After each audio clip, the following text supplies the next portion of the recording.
isang napakalaking kalukuhan o napakalaking kasinungalingan itong ginagawa nilang witness na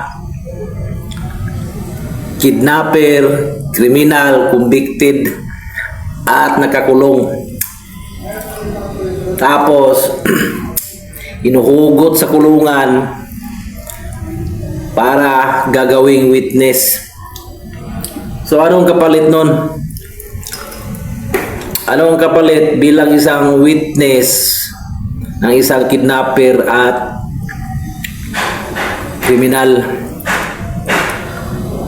Ngayon lang sa kauna-unahang buong kasaysayan na nangyayari na impeachment trial, ang nagiging star witness ay kidnapper at kriminal.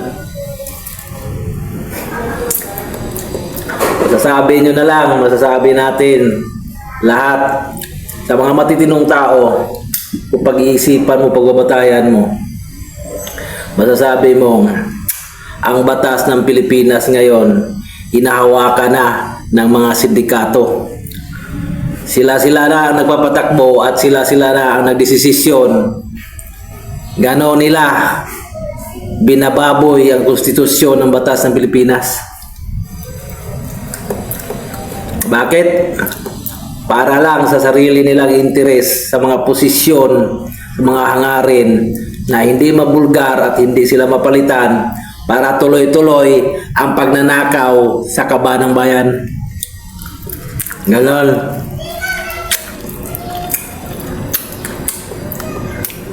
Magtatlong taon ang administrasyon ni BBM, pero wala tayong nakikita konkretong mga proyekto. Ang marami ngayon, mga anomalya. Numero 1 na ang flood control na Ghost Project. Ayuda na walang konkretong solusyon ng pangmatagalan. Puro ayuda, mga inutil, ginagawang tamad at magnanakaw ang mga Pilipino.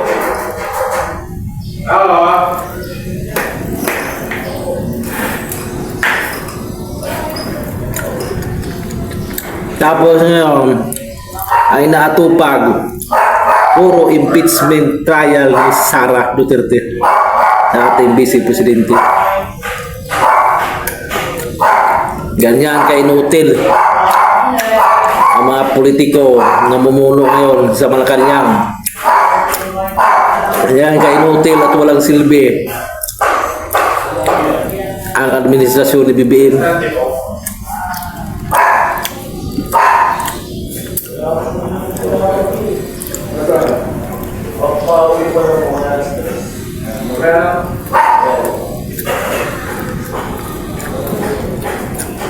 Kaya nangyari sa Pilipinas, tayo ang pumapangatlo. Makinig kayo.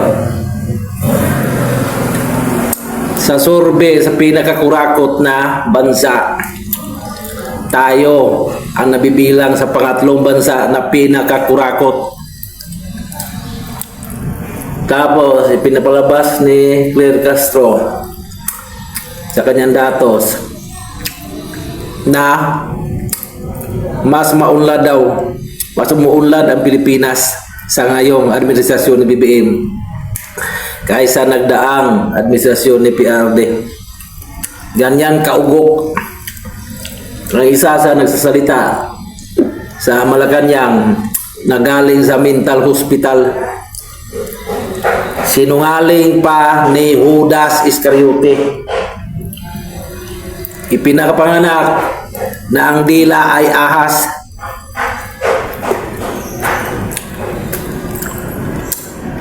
Diyan na siya magigising pagkatapos ang termino ni BBM. Pagmulat niya, nasa loob na siya ng banga sa Bartolina. Sa ngayon, nag-iisip na yan kung saan yan tatakas. Lahat ng mga tiwaling politiko, nag-iisip na sila ngayon kung saan sila magtatago. Dahil nalalapit na. Madali lang ang taon. Pero ang pagkakakulong mo sa kasalanan mo habang buhay. Yan ang katotohanan. Kahit ang mga administrasyon ngayon, ang pinagagawa nila, na binababoy nila ang konstitusyon ng batas ng Pilipinas, wala na silang inaatupag ng magwaldas ng pera sa mga walang kwintang ginagawa. Impeachment, layas, punta ng Amerika, presidenteng ugok, bigla lang maglalaho. Pagdating ng malaking krisis, maglalaho na ng parambula. Tapos susulpot na parambuang, patalon-talon, maghahamon pa ng mga maghahamon pa ng ano diyan.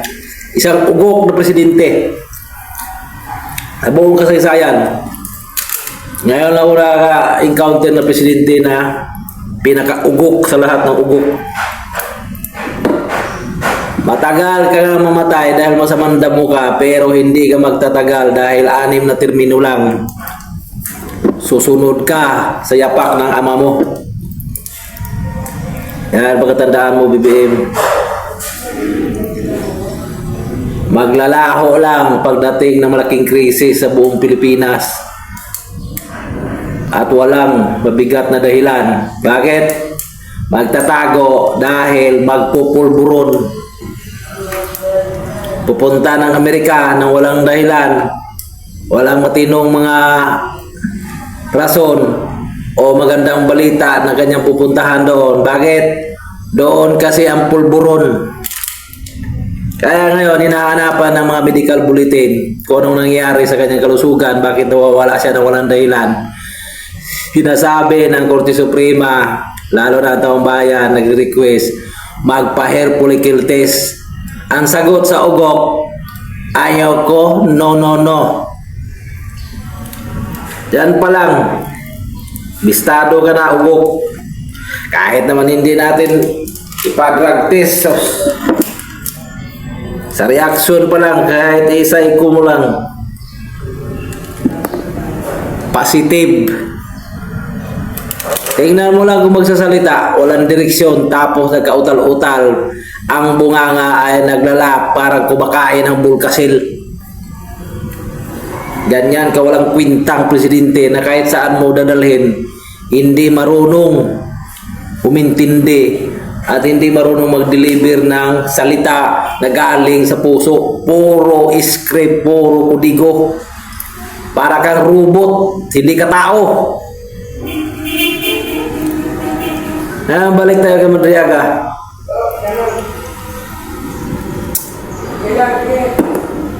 Meron bang credible na kidnapper at convicted na kriminal at direktang ginagawang witness na hindi na dumadaan ng cross-examination at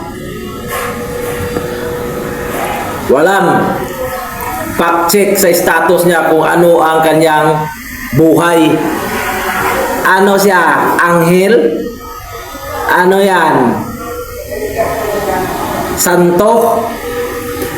Wala naman tayo magagawa dyan kasi kayo-kayo lang naman ang may gusto niyan.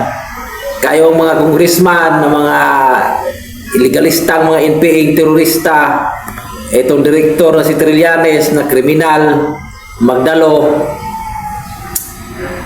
rebellion kaso dapat bitayin na itong animal na to.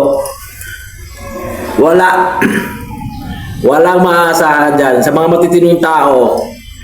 Kung ganyan ang mga kalakaran ng mga sistema, hindi kayo paniniwalaan. So may mga sumasampatiya ng mga loyalistang mga ugo kain sukatae, nakikisaw-saw, nagkukunwari silang merong tama, merong simpatiya na sinasabi nila na mabuti daw. Saan ang mabuti? Mabuti lang kayo kapag may ayuda. Yan. At kadalasan dito sa Maynila, sino pang mga walang mga kinakain at hirap sa buhay, Siya pang mga mayayabang, bigyan mo na nga ng ayuda, nagrereklamo pa at sinisiraan pa ang taong nagbigay ng pagkain nila dahil sila ay nasunugan. Ganyan kawalang kwinta at ipokritong ugok ng mga tao sa Manila. Itong nasyonal na sinasabi nilang nasyonal, ang masasabi ko, nasyonal sa lahat ng mga magnanakaw. Piling-pili lang nila ang tao tinutulungan nila. Pero pagkalaban sa politika, pinapabayaan nila.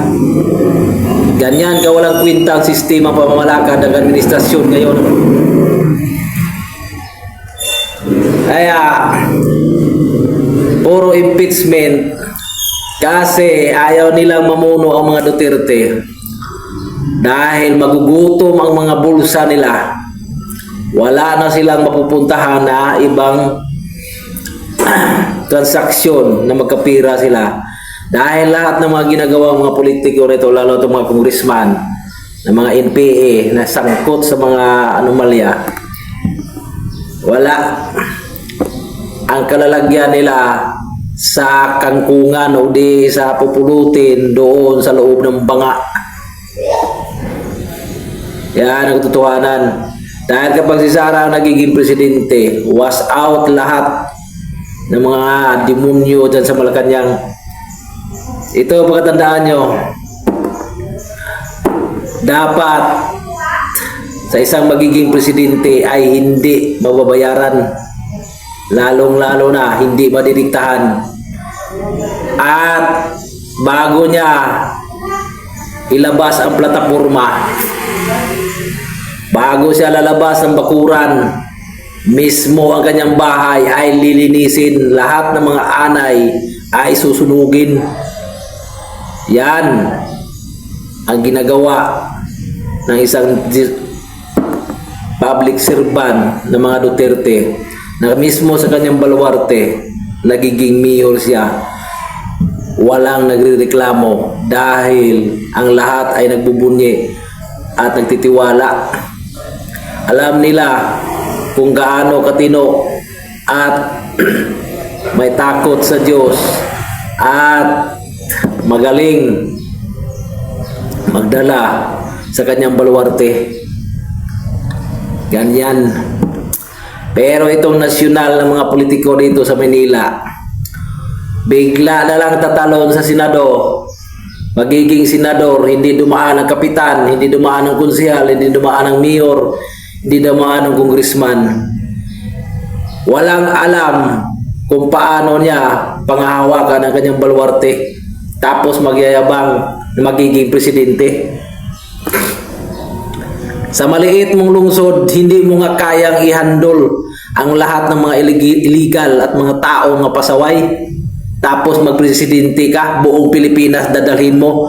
Isang kahangalan ang pinagagawa mo. Kayabangan lang.